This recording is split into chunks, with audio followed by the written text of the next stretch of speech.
See this? This is a map of all of the history of the expulsion of the Jews in Europe. They've been like, I have never seen a minority being kicked around this much, right? And of course this comes back to the, the whole idea about the original sin, that you have betrayed Jesus Christ. The blood of Jesus is on your hand. And then comes the 11th century.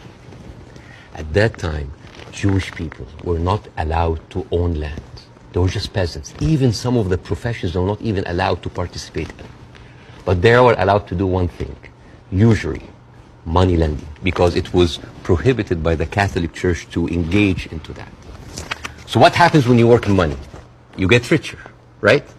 And those Jews lived in ghettos. Now, ghettos was not just like isolated neighborhoods in cities. Sometimes ghettos were outside the city. This is like how isolated they were. And in those ghettos, they have to pay gold to the mayor or the governor or the prince or the noble.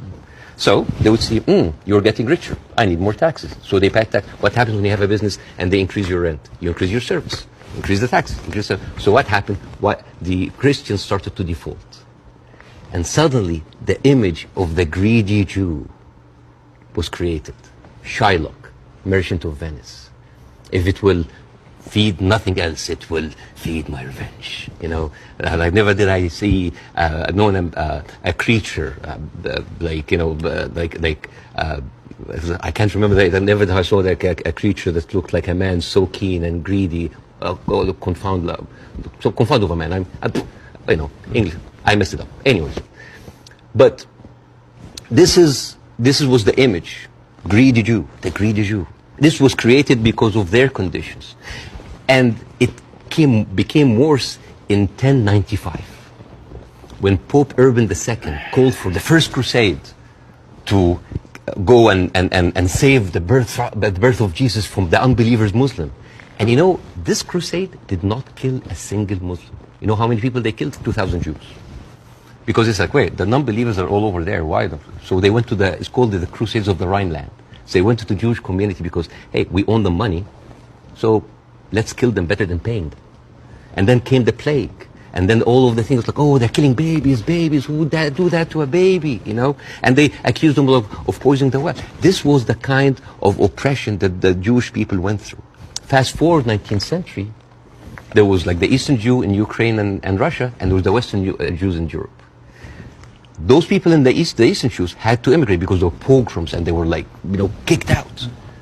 And at a certain point, the people in the West, especially in England, it's like, there are too many Jews.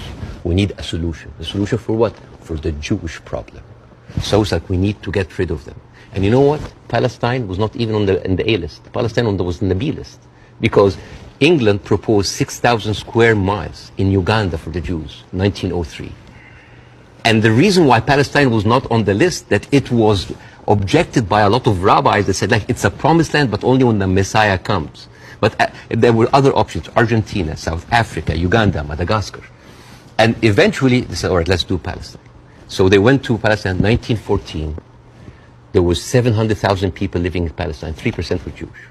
1917, Balfour Declaration. Arthur Balfour, he called the Jewish people in England that they are alien and hostile race. And the thing is, the only Jewish member of the parliament, of the English parliament, Lord Montague, he objects, like, these are British citizens, we should not kick them out. So they pushed them, but it was not going fast enough. Came the Nazis. And then it was not about the solution anymore. It was the end losing, the final solution by Hitler, because he needed an answer for the Jewish question, the Judefrage. And then, as you see, the Holocaust happened, the most orchestrated, industrialized, horrible genocide in our modern time. 6 million Jews died. So it accelerated, and they went.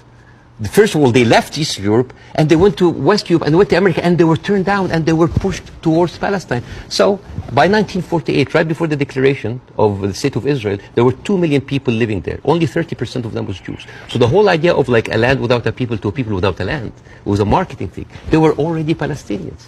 So suddenly, from our perspective, the Jewish problem is not a Jewish problem, is not a Middle Eastern problem, is not an Arab problem, it is a European problem. It was pushed on us together with the guilt, because now we are the anti-Semite. Now we are the Jewish hater. And not just that, they took land. So people look at this like, why are we even, we had a lot of refugees coming in. And during that, there was a lot of, as you know, Zionist militia, the Aragon, the Haganah, all of these people were killing Palestinians. The famous massacre of Deir Yassin. You're talking about the atrocities of October 7th, it's horrible. But in the Arab mind, there is Deir Yassin, where there is an incredible movie called Tantoura, Tantoura, where the Israeli members of those militias, they talk about the atrocities that they did, including opening up the pregnant women bellies and having bets if the boy inside is a boy or a girl. It is one of the most horrific, and they talk about it, some talk about with regret and some talk about with pleasure. We did that, right? So you have even King David. I think your Prime Minister, Mr. Sunak, was there. And if I was British, I would question this. Because as you know, King David was bombed by the Aragon militias. 91 British soldiers died. I don't know, if I was British, how come my Prime Minister would have the nerve to stay in that hotel? I mean, you know, the ghosts of the 91 British soldiers, that must be haunting for them. You see? So when you see all of that, and you see that suddenly, overnight, 1948, there were 1.5 million Palestinians, half of them, 3/4 of them were overnight pushed into refugees. Yeah. And this is why it's called the Nakba, the catastrophe. So now we have all of this building up into the minds. And suddenly this was like a conflict, a hate, a problem that we didn't have to do anything with. This was basically pushed on us by the Europeans.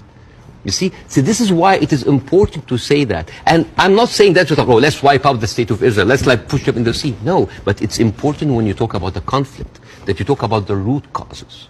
Right?